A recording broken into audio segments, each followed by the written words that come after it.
Dobar dan svima. Ovaj današnji video ću napraviti da vi ponudi rješenje nekim ljudima koji imaju problema sa prepoznavanjem ili nekakvim izračunom brojevnog, ako su recimo brojevi, cifre, brojevni format je valuta. Znači, imamo nekakve uplate i isplate u raznim valutama, eurima, američkim dolarima, švicarskim francima, kunama, nekakav multi račun i želimo izračunati koliko ima kuna, koliko ima recimo eura i tako dalje. Dobio sam upit od jedne osobe kako da to napravimo. Ok, sve živo moguće sam isprobava, ali rješenja tu nije bilo. Jednostavno formule ne prepoznaju brojevni format, valute. Ne možete nikakvu formulu koristiti i dati joj nekakav kriterij, zbroji mi samo eure ili zbroji mi američke dolare. Ne postoji. Pretražio sam hrpu podataka preko interneta, opet nisam našao nikakvo rješenje. Ok, probao sam odraditi jednu VBA kodu koja će prepoznavati taj brojevni format. I evo, pokazat ćemo za početak da li to funkcionira. Recimo, imamo tu nekakvih podataka, evo 250.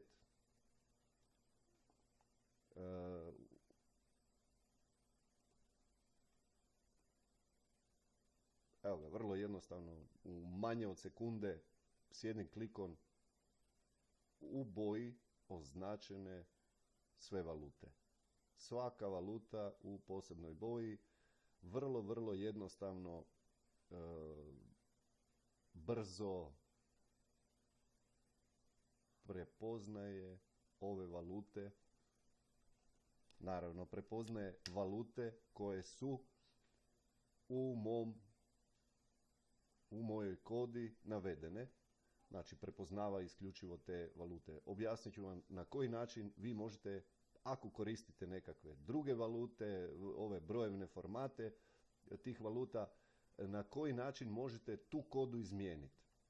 Ok, isto tako možemo, ne znam, uzeti još podataka, proširiti ih. Evo, nek to bude 500, nije bitno. Isprobamo ponovno.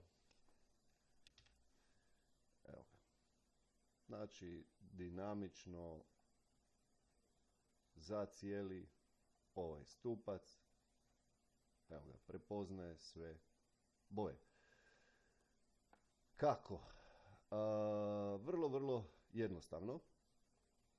Još prije nego što pokažem kodu, na internetu sam pronašao formulu, ovu sum by color. To je skinuto sa interneta. O čemu se radi?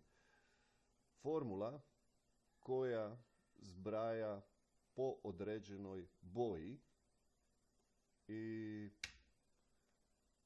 evo ga. Moramo ući u nju, enter, da bi ona odradila. Isto tako, evo ga. Vrlo jednostavno. Bez ove kode ovakav izračun iskreno ne znam kako bi odradio. Filtracija putem filtera, ukoliko stavimo sortiraj, filter, Bez ovih boja to je nemoguće. S ovim bojama vrlo, vrlo jednostavno možemo koristiti formulu subtotal. Evo, ukupno subtotal. Financijski isto tako. Ukoliko to filtriramo sada po boji, možemo dobiti, evo ga, možemo uspoređivati ovu formulu 14.273, 14.273, ponovno promijenit ćemo boju recimo u švicarski franak, 35.603, 35.603, formula funkcionira, subtotal zbraja, evo ga. Vrlo, vrlo jednostavno, automatski izračunamo sve ono šta nam zapravo treba. Isto tako za eure, kune, bez obzira, evo ga, možemo staviti za kune bez ispune. Evo ga, 36.958, 36.958. Na koji način smo to dobili? Da otvorimo Visual Basic. Evo ga. To je taj kod koji prepoznaje format valute. Znači, subprocedura, nazvu sam je color number format, dimenziju last row as long. Moglo je biti integer, ali bolje je koristiti long. Zašto? Zato jer integer ne znam koliko podataka će biti u tom stupcu D. Ukoliko stavim integer, mogu sam ga staviti bez problema. Ti podaci ne smiju prelaziti plus 32.786 redaka. Čini mi se da je to točna cifra, ali ajmo reći 32.000 ne smije prelaziti. Tako da ukoliko ima tih redaka više, ako imate, ne znam, podataka 50.000, onda integer neće funkcionirati, mora biti long. Ok. Last row jednako range D. D.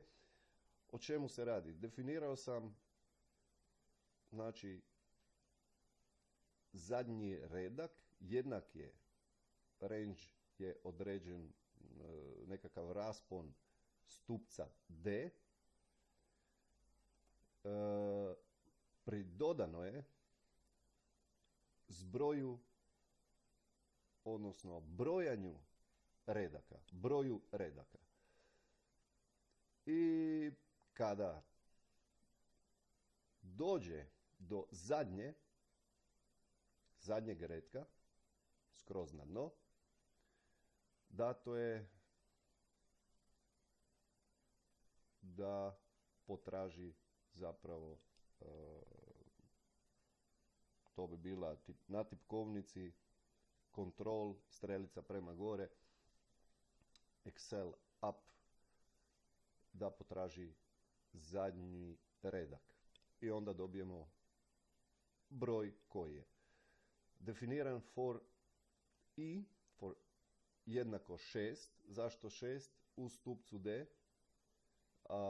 moj redak s kojim počinjemo je 6. Nakon toga kreće sa if. Ako ćelije i koji smo definirali da počinje uvijek je 6, stupac je 4, jer je A, B, C, D, D je stupac 4, točka number format jednako ovu kodu. Ovo je ključ svega. Za dobivanje ovog broja ili zapravo to je brojevni format, koda brojevnog formata, za to sam se poslužio sa makro naredbom. Znači snimljenom makro naredbom.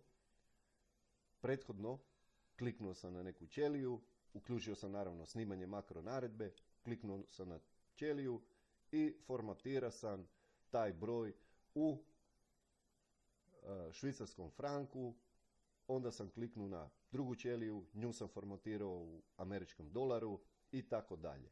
Dakle, ovisno koje vi formate imate, ovo je ključ. Snimite makro naredbu, vidite koji je to brojevni format i ubacite u ovu kodu. Nema nikakve mudrosti. Ja sam stavio za 4 formata, ja imam 5 još kune, ali kune sam pustio blank, jednostavno ne diram ih, tako da ih opet filtracijom mogu raspoznavati ili sa formulom sum by color. Dakle, ako je brojevni format ovaj, then ta ćelija interior color index jednako 3. Testirao sam, znači, švicarski franak, broj 3 označava crvenu boju. Iskreno ne znam koji su, ja sam ovo testirao dok nisam dobio nekakve lijepe boje, imao sam, ne znam, pokušavao sam pisati i 5 i 7, tako bile su nekakve meni ružne boje pa ih nisam koristio. U ovoj formuli, ako je želite koristiti, ostavljate je istu. Ono što morate paziti, ako se vama ovi podaci nalaze, na primjer, u stupcu H, šta morate napraviti? U ovom range-u morate upisati slovo H. Isto tako, u cijeloj onda formuli mijenja vam se, nije više stupac 4, već je stupac 8, jer D je 4, E je 5, F je 6, G je 7, H je 8. Dakle, u cijeloj ovoj formuli mijenja vam se stupac iz 4 u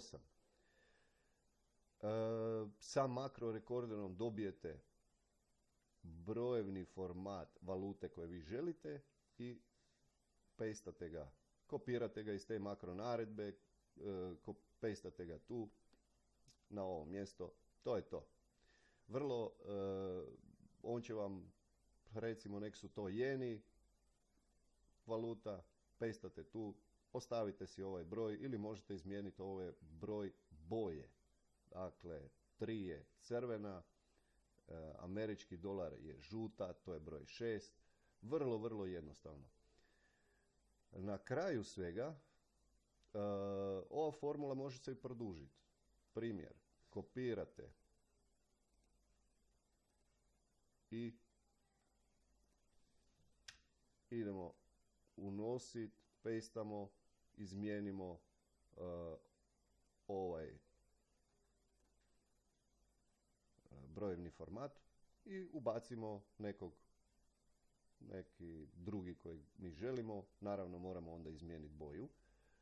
U ovom slučaju meni su stupci u stupcu D, meni su podaci, tako da ne bi morao izmijeniti ovaj stupac D. Isto tako ovaj I, to je broj ćelije odakle starta makro naredba. Ukoliko vama starta iz, ne znam, drugog redka, mora biti broj 2. Ok, to je to i ajmo vidjeti još samo kako funkcionira ta makro naredba polako. I zašto se zapravo VBA kode koriste? Ajde da pokažemo način na koji ona radi. Dakle, ući korak po korak u tu makro naredbu i evo ga, određuje last row. Ovdje se može točno vidjeti u ovom local Windowsu. Evo, last row, a song možete pratiti sve što se događa sa kodom. Evo ga. Zadnji redak je upravo određen sa 559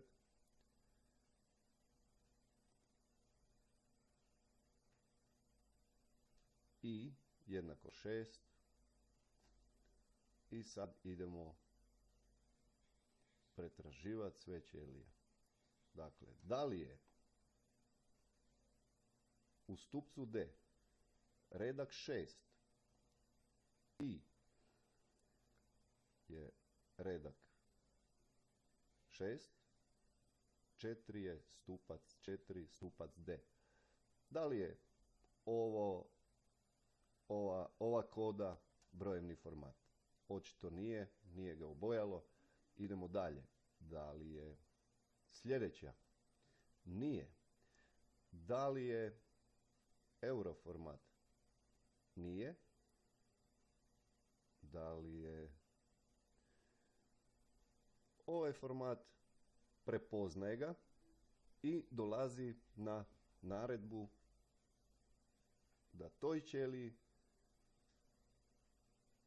color index jednako je 8. Evo ga. Obojalo je prvu. Završavamo sa if, ali dolazimo na next i. Znači sljedeći redak. Ponovno, da li je to švicarski franak? Nije. Da li je američki dolar? Nije. Da li je euro? Je. Obojaj color index sa četvorkom zapravo u zelenu boju. Evo, kao što vidite, ovo je način rada VBA. Pogledajte kako, kad klikćem jednu po jednu, kako to on zapravo radi. Spušta se i svaku ćeliju jednu po jednu pretražuje kodu i nađe pravo rješenje, onda napravi ono što smo mu rekli. A to ovako izgleda dosta sporo, ali zato se i VBA koristi, jer je zapravo njegova brzina nevjerojatna. Evo, pokrenut ćemo. Evo ga. Sad vidite zbog čega se VBA koristi u najviše financijskom dijelu, pa onda inženjeringu.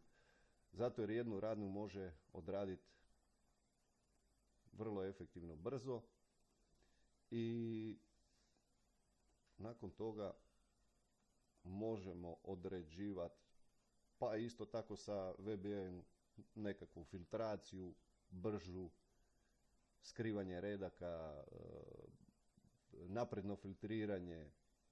Možda u nekom videu